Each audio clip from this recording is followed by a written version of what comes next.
The day is finally here. The day we've been waiting for. The day 2020 we thought might have taken away from us. Cheech, it's week 1, man. How you feeling? I'm so pumped. You have no idea. I'm so excited to watch football again. That the time is finally here for 2020 to be somewhat normal because we have football again. Hell yeah. Red Zone and Pizza Day, baby. Let's go. Was there any doubt in your mind that NFL wasn't going to happen? I mean, anybody that says that they didn't have any doubt, I think is a liar because, I mean, with the way this year went, nobody had any clue of what was going to happen at all. So I'm happy that we didn't lose it because I was definitely worried that we weren't going to have it. Yeah, me too, man. Once college football kicked off, once they said, hey, we might have some games, I was like, man, all right. If they're going to let people play that aren't getting paid, then I think NFL could happen. So that's pretty exciting. We'll go ahead and kick this off. For anyone who's watching, feel free to comment. Let us know anything you want to talk about. And if you want to hop on and join us in this little podcast, we'll send you a link. And you can hop on the screen with us and we can BS about today's games. We're just excited and we're ready to get going. So Thursday night we had the Chiefs, Texans. It's kind of a blowout, kind of a slow game. Chiefs look good, Texans didn't. What was your initial thoughts of that game? I mean, the game went pretty much exactly the way I expected it to go. The Chiefs dominated. Their defense was just shut them down. They had 4 sacks. They had that interception. Their offense was just unreal. I mean, Clyde Edwards-Helaire with the 130-plus yards. Mahomes just slinging touchdowns like it was no big deal. He's got 4 Tyreeks out there. Who's Demarcus Robinson? Nobody knows, but he's almost catching 36-yard touchdowns. So that game went exactly as I expected. A Chiefs just walked through the park. And, I mean, we predicted it when we did our pick-ems. We knew that the Chiefs were going to win by at least 10. So yeah, and there was some garbage time points there at the end that kind of gave our third counterpart. Shout out to Logston. He's not going to be able to be with us today. He is, how do I say this, protecting our country in old Phoenix, Arizona today. I do want to give Cheech a shout out. He said that David Johnson was going to be, I think, a top 10 running back this year, and that seemed pretty set in stone. I mean, he didn't even get to play the second half because they were down so much, and he still put up like 19 points, 17 to 19, depending on what kind of league you're in. So shout out to you, man, on that. The only thing I want to talk about on Thursday night is that I feel like Mahomes took another level up. He used to be like this gunslinger, Brett Favre guy that's just run around, make plays. He was 75% completion rated. He just seemed like a guy that was just like, oh, this play's not here. I'll just throw it out of bounds. We'll play the next time. We'll play the next time. And I think that and the offensive line is what makes this team so scary this year. So watch out for that. Corey Payne saying go Cowboys. All right, man. I got $50 bet on the Cowboys, so I'll roll with you that. But next week, that's unacceptable. All right, man. So lots of games this weekend. Big old slate. We're about an hour away from 7 hours of commercial-free football. If you got the red zone, if not, hook that up because that is a whole nother experience of watching the game. Yeah. 2 most exciting players to watch this weekend. Who are 2 guys that you're dialed in to see? All right, so my 2 most excited dudes to see, one of them Baker Mayfield, because he has to come back and he has to prove himself this year. He's just it's time for him to prove himself, and what better time to do that than against the Ravens? It's a huge game for the division. It's going to have playoff implications. Even though it's week 1, this game is going to have playoff implications. So seeing Baker Mayfield play today, he's got to bring it. And then DeAndre Hopkins is my second player that I'm most excited to see, just to see how he falls into that offense out there in Arizona, see how he becomes a weapon for Kyler Murray to utilize. What about you? Who are your 2 players? So I'm going to roll with rookie, number 2 overall pick, and Chase Young, man. I'm excited to watch him in not necessarily his team in the Washington Red Potatoes, But I'm excited to see him play. I love watching D linemen play, and just him on that D line, and they actually have a really good D line if you look at it. I think we talked about it about a month ago that this is about the only thing exciting about that. Montez Sweet, Jared Allen, Darren Payne, like he's going to have help, so he could actually be a huge impact, just like San Francisco's D line last year, and then Cam Newton and Bill Belichick. I know Bill Belichick's not a player, but just to see what that offense can be like. With him, just a whole nother thing, just rolling through with it. So them are my two players that I'm excited about. I'm just excited football's back, but them are two guys I'm really going to be locked in on. Yeah. I mean, I'm invested in the two players I said because I have both of them in fantasy leagues. At least I have Baker in one league, I have Hopkins in another league. So I'm definitely invested in them both because I have both those teams doing very well this season, but I need them to contribute to me on fantasy. So, just kind of an off-the-wall question: who's the worst player in any of your leagues that you have to start this week due to injury or someone falling out? I'll go ahead and start. I have to start Paris Campbell, man.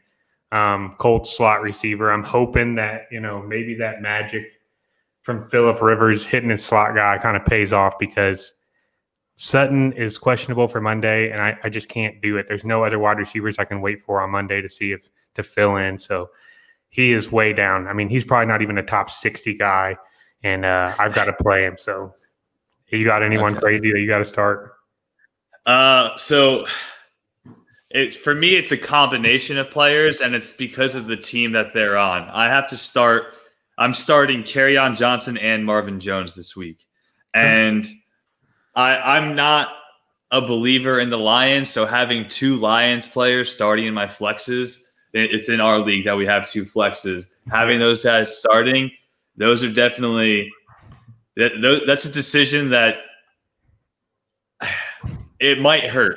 Depending on what the Bears do to the Lions, it might hurt. Yeah. But it's something that I had to do just because of the way that this week went and players falling out leading up to the game.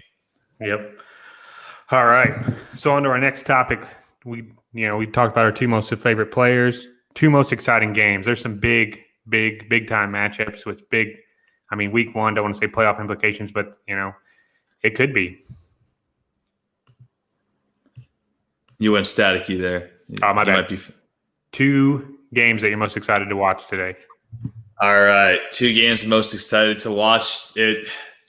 One of them, I already talked about it, Browns-Ravens. Yeah. I think that's going to be a huge game. It's going to be a super exciting game. I'm pumped to see what that Browns offense does, and I'm pumped to see Lamar Jackson on the field again because I talk so much shit about the guy.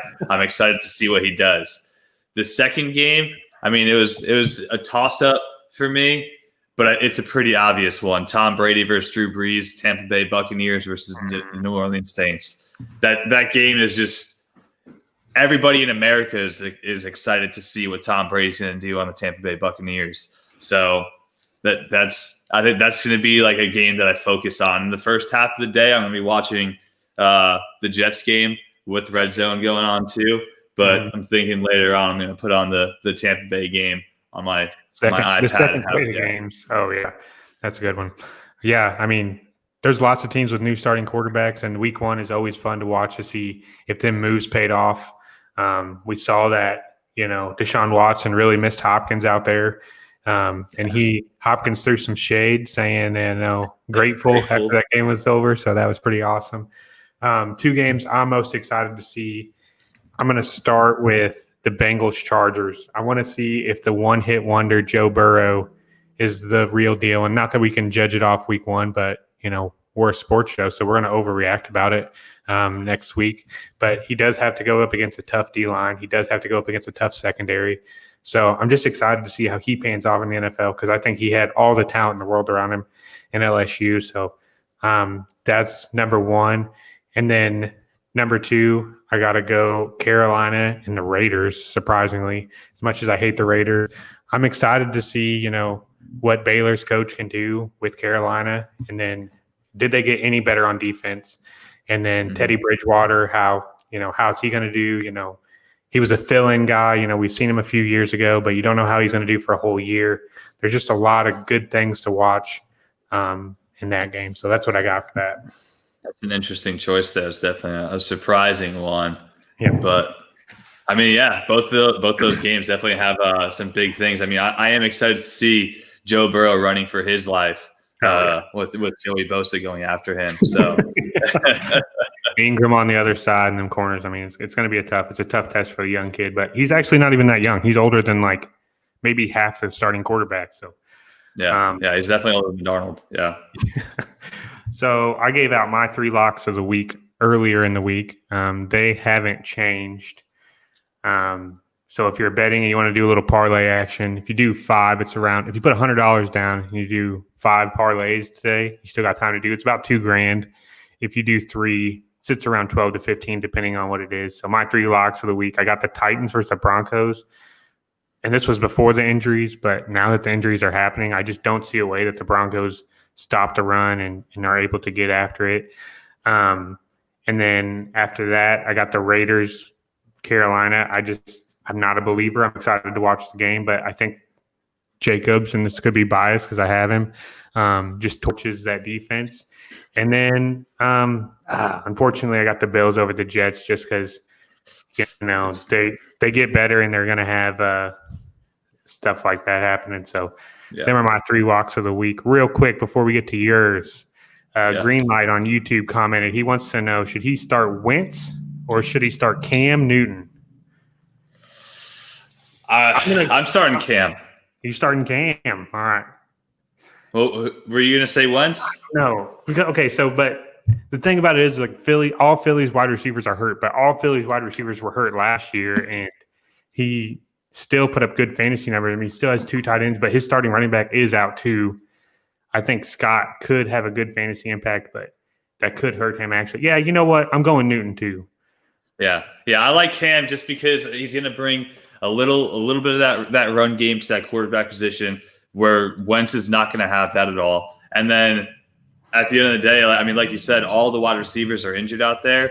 Sure, he does have the tight ends, but Julian Edelman is going to get way more. Julian Edelman is going to be there the whole game. And then N'Keal Harry, I know he's not great, but N'Keal Harry is good to go. He's not injured. He'll be out there today too. I think that and then James White, obviously, that PPR threat that comes out of the backfield at New England. I think that Cam is in a good situation to put up some numbers today. And, I'm definitely starting Cam over Wentz. Yeah, good call. Hope we helped you out there, Greenlight. Appreciate the comment. So back to your 3 locks of the week. All right, so my 3 locks for the week, I got the Colts over the Jags. I mean, everybody knows the Jags have just been giving their defensive players away. So Colts are going to walk all over the Jags. I got the Saints beating the Buccaneers. I know that's a crazy one for a lock because that's going to be like these are 2 good football teams going against each other. But I know the Saints are going to beat the Buccaneers. And then Eagles over the Redskins or the Washington football team. Eagles are definitely gonna walk all over the Washington football team. Well, I like the locks. Hope you all can get to your favorite website in time and get those parlays in. I think parlay is the best way to bet. Throw it all out there. Especially week 1, the lines, they're just not. The spreads aren't that big. The lines aren't that big. Outside of parlays, there's just not a lot of ways to make money. All right. So next topic we're going to roll with is, do you got anyone on upset alert? Week 1, we always see this. We always see some random 4-string wide receiver put up 200 yards. Normally Sammy Watkins, but he's already done that, so we kind of expected it. Is there anyone else that you got that's on upset alert this week? So I think that let's see. And this is going to sound weird because I just said Cam's going to have a good day. But I think the Finns are going to beat the Pats. I think that Ryan Fitzmagic is just going to go out there and live up to his name. The New England defense was good last year. They got a year older. They aren't the same team as they were last year. And I have a good feeling Miami is going to – this game's going to be a weird game where, like, both teams are going to score, like, 28 to 35 points. And that's what I'm guessing here today. And the Finns are going to walk away on top. Yeah. I mean, we saw it week 17, and it kind of might have been the demise of the Patriots in the playoffs. They didn't get that bye week that the team needed. And then, like, half their defense is gone. Like, half their offensive line is gone. Like everyone's talking about Tom Brady, but honestly, Tom Brady could be one of the most important pieces that they lost for that team. Absolutely. My upset alert that I've got to go with, like I said, the lines were pretty close. So there wasn't too many games we can pick from. Most of the lines were about 2, and I feel like an upset's got to be at least over a field goal. So I'm going to go with the Browns. I think, teams, their whole offseason, especially in this division, your whole focus is to stop Lamar. Like that's all you've prepared for. That's all you've set your team up for is to stop Lamar. And week 1, the only thing that concerns me about that is with COVID and a short training camp is like how bad tackling could be and how important it is to tackle him. But I got to go with the Browns. I think there's only about 4 games to pick from, like I said, because all the spreads are so close. So I got to go Browns. And then so you kind of talked about it already with the game of the week. We got the Saints-Bucks. It's a game that I think everyone's going to tune into. Me and you both said that we don't believe the Bucks are a Super Bowl contender, right? Neither one of us believe like maybe a playoff team, a verge, a wild card team that might get in there just because of the pieces around Brady. So how do you see that game kind of playing out with the Saints-Bucks? I mean, like I said, the Saints are one of my 3 locks for a reason. I think that the Bucks have a good team. There's no denying that. But you got a quarterback who's in a new system. Like you said, shortened training camp. He's learning an entire new team. He's got a new coach. He's got new everything. Sure, it's Tom Brady. It's Tom Brady. It's Tom Brady. But he still needs to learn an entire new way of playing the game. Mm-hmm. And then on top of that, I mean, they got Leonard Fournette, but the run game in Tampa Bay isn't great. I think that New Orleans is a top tier team in the NFC, and the Bucks just aren't. So I mean that's why I think that this game is a lock for the Saints. And I think that people are going to be slightly disappointed watching this game because they're going to think that it's going to be a shootout, it's going to be a high scoring whatever. But in reality, I think that the Saints are just going to perfectly take this Bucks team apart and expose them, and all the hype around the Bucks is gonna fade away this week.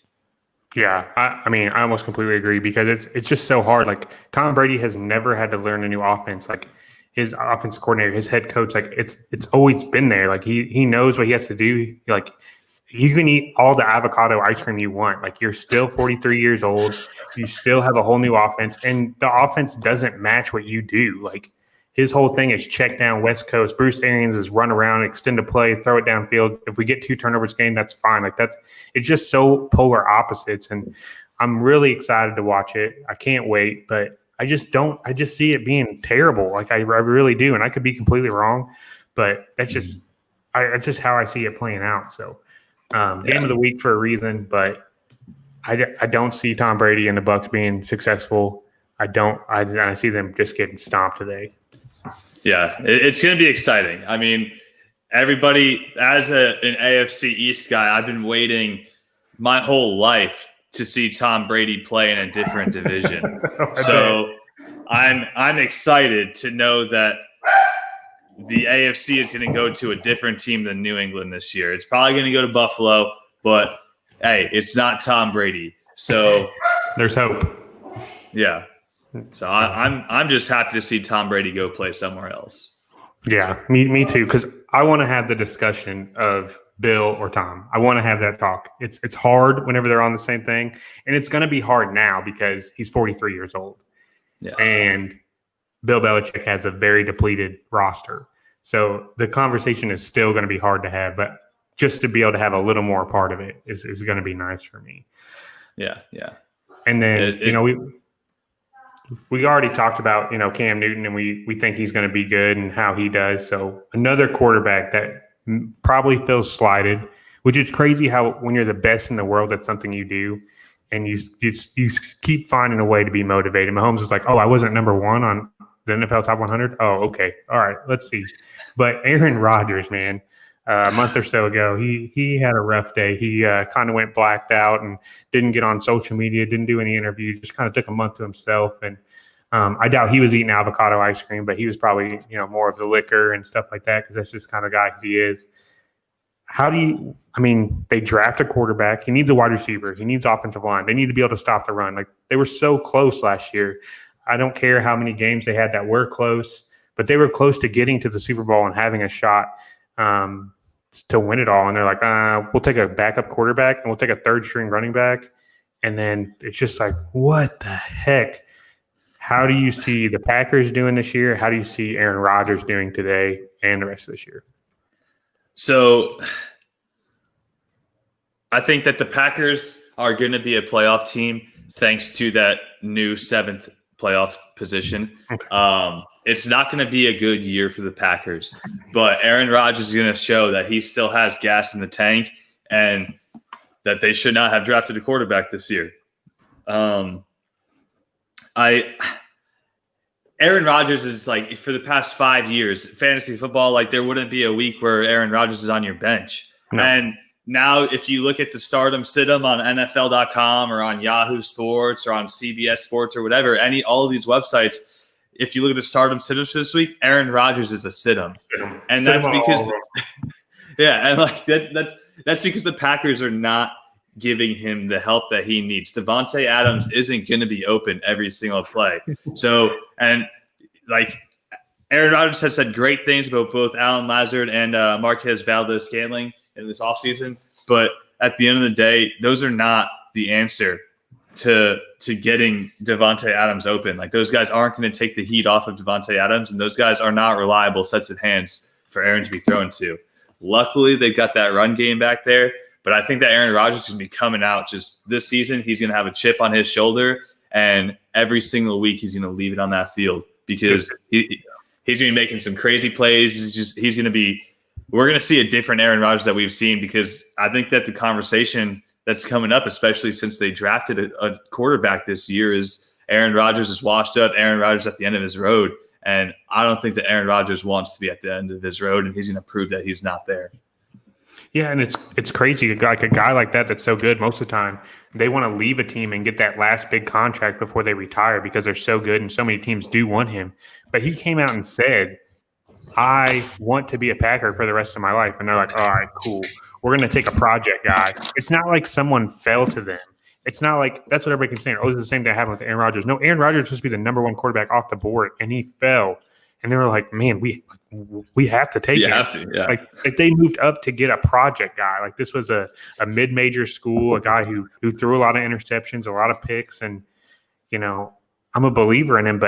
And then he doesn't even become the backup quarterback. He's a third-string guy. So he didn't even, it's just like, what are you guys doing? I think he struggles. I think it's hard. I think he comes out and he balls out. But the thing about Aaron Rodgers that makes him so good is that precision and that ability to check down.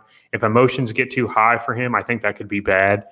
But it's just crazy that he's a sit-em this week on so many websites when they're playing a Vikings secondary that is completely rebuilt.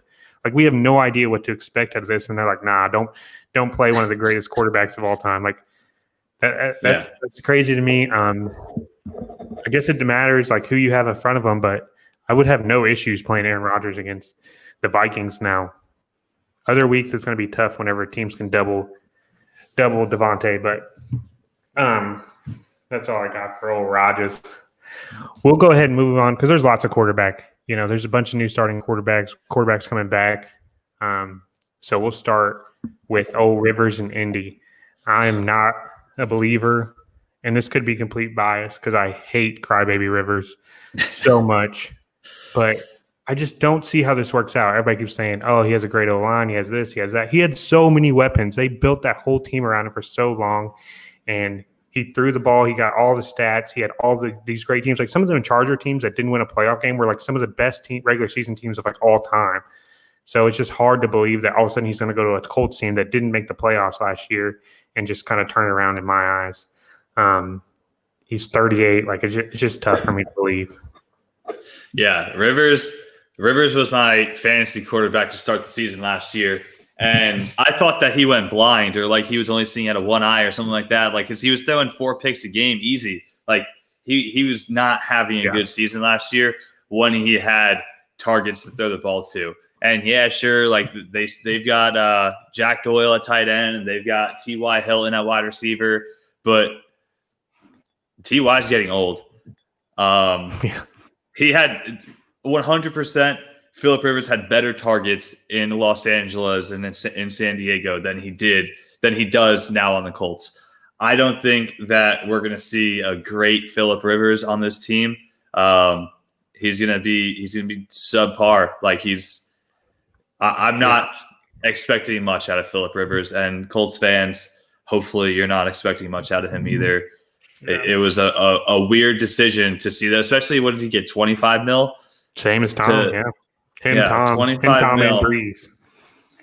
Yeah, unreal. But I don't know. He talking about a washed up quarterback when everybody's thinking Aaron Rodgers is washed up. Phillip Rivers is washed up. I agree that he's been washed up, and it could be bias. McCrizzle saying "Go Pack, go!" Hey, we're rooting for you. I'm not a big Vikings guy, so appreciate that comment, McCrizzle. But another quarterback coming back could be washed up. Probably doesn't care, but he doesn't have 10 kids. Is old Big Ben. What's your thoughts on him? Big Ben's my starting quarterback in 2 leagues today. Part of that is because of the matchup that he has, but part of that too is he's not done yet. I think that Big Ben's just a different caliber guy than Phillip Rivers is.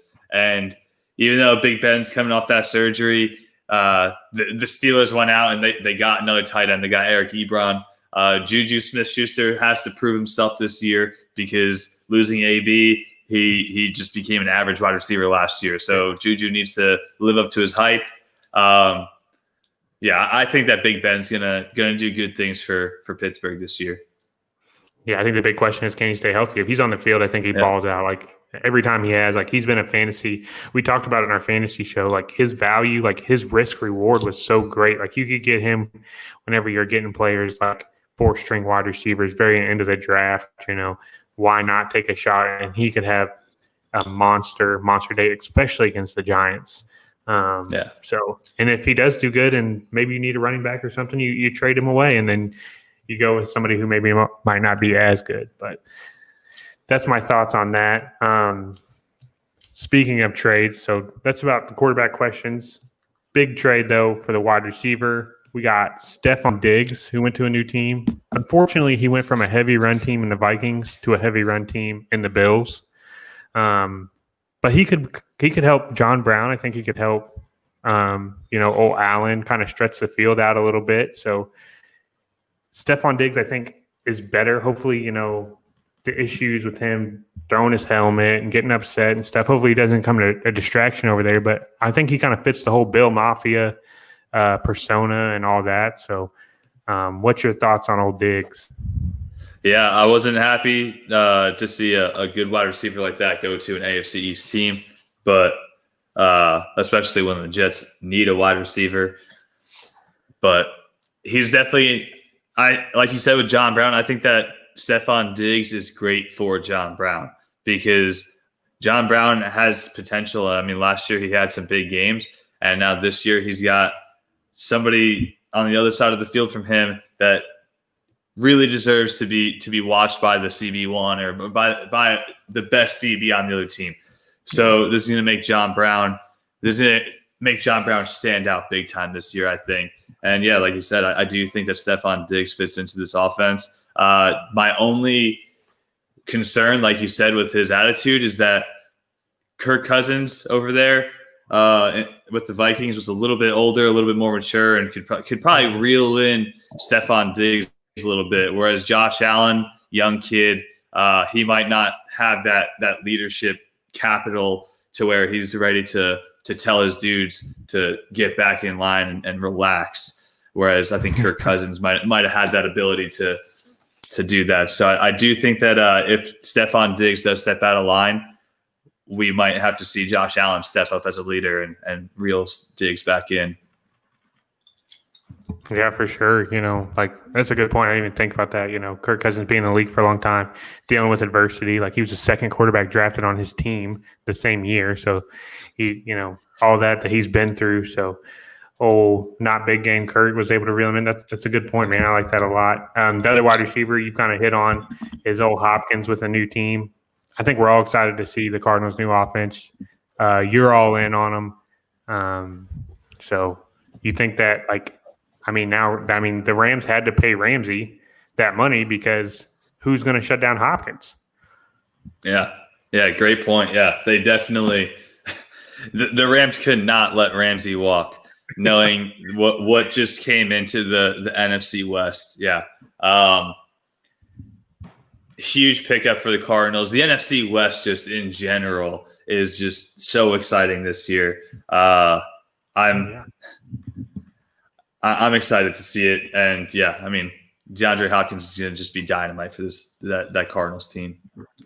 Yeah, we're going to save our contract episode for when Logston gets back because his Rams are just in trouble, man. I think we calculated 5 players on their team and one person who's not going to be on their team next year is worth like $120 million. The NFL cap is only $200. Like, it's going to be interesting on who they have in that starting lineup next year. So I don't want to say this is their last year to be successful and win, but this is going to be the last year that the Rams are successful and win until all these contracts go away. They really dug a hole for themselves, but hey, they were like 10 plays away from winning the Super Bowl. So, you got to go for it sometime. And it's just rough for them too. I mean, because you're talking about a year where the NFC West has the other 3 teams. Each team is built to win that division this year if things go their way. There is not a slack team in that division, so it's gonna be a very tough year for the Rams, and it's just crazy looking at those contracts, and I'm excited to be able to talk Rams contracts with our Rams fan because I need to hear his side of the story. Yeah, I'm excited for that episode as well. Like we said, he's at work, and he's kind of the guy who sets up the episodes, does everything, kind of leads it. So me and Cheech are just kind of winging it today and just hoping you guys are enjoying. But yeah, with the NFC West, I have the Seahawks winning it, and I think it's just going to be close. I think 2 wild card teams come out of there too, and I don't think it's the Rams. So Cardinals, man, it's tough. Like Cardinals could come out of there. San Francisco definitely is. But who you got? Well, you got San Francisco winning that? Yeah, I got San Francisco winning it, but I do have the Cardinals and the Seahawks. The Cardinals. Yeah, the Cardinals and the Seahawks making it into the playoffs. Also, okay. There's definitely going to be 3 playoff teams out of that division.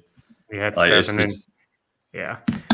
whole NFC it's just going to be fun. I'm excited. We're about 30 minutes from kickoff. As we start wrapping this show up, we've kind of talked about it already, but 2 extra playoff spots. I've talked to some people. They said they're not happy about it. Like, are you happy that there's 2 extra playoff spots? Of course I am. That's I would really love to know their explanation as to why they're not happy, because that makes it that much more competitive. Yeah. Like there's one more spot for the teams to be fighting for instead of we know our season's over with. This makes week 17 matter. Yeah. Instead of benching your starters, et cetera, this makes week 17 matter. So I'm extremely happy that they added a playoff spot. Yeah, and a team that needed week 17 to matter was the Ravens. They rest their guys and they have a week off, and they come out and they just looked like it was week 1 of the regular season against the Titans. How do you see their success from last year paying off to the success this year? Do you think they go down? Do you think they go up? How do you feel about how this team ends up paying out? The Titans or the Ravens? Ravens, my bad. I think the Ravens are going to be a successful team this year. They are more than likely going to make the playoffs, but it'll just be exciting to see Lamar playing in the playoffs again and see what he ends up doing this year, because So far, he hasn't proven himself in the playoffs. So it'll be exciting to see. But I think that the Ravens are going to be a successful team this year. I mean, just because of the explosiveness of that offense. And, I mean, even their defense is stout as well. It's a very well-built team right now. So I think they'll be successful. Yeah, I don't care who the quarterback is on this team. This team makes the playoffs. So, Matthew Carlson, big supporter on Thursday. For some reason, his comment's not showing up on here, but he wanted to know, sit Brady, start Rivers. Mike Evans is playing, but it seems like he's going to be on a pitch count. I think I'm starting Brady over Rivers. Starting Brady over Rivers. Yeah, I would. Oh, man, they're playing Jags, though. That's a tough one. Yeah, Carlson. Yeah. I think it's about risk reward. If you want a higher ceiling and a lower floor, like you have ability to play risk, I'd play Rivers. If you want a safe 12 points, I think you play Brady. If you have a solid team, I think that the Colts they're gonna be run heavy today. I think that the Colts offense is gonna be and not only if they get a big lead, but I just think that they're the two running backs. So they're like Marlon Mack has been the expected RB2. This week they came out and said that he was going to be the number one guy. Marlon Mack is a stardom this week. Plus their rookie is also a stardom this week. I think that the Colts are just going to be running the shit out of the ball. And especially, with Phillip Rivers, they know how blind Phillip Rivers is. So that's why I'm going with Tom Brady. He just has more aerial weapons, whereas the Colts have more ground weapons. That's a good point. Yeah, and like kind of like the Chiefs, they wanted to figure out how their running game was going to be, so they grounded and pounded it. They gave that rookie a lot of carries for a week one and no training camp. So it could be the same thing. Maybe they want to find out if it's Marlon Mack.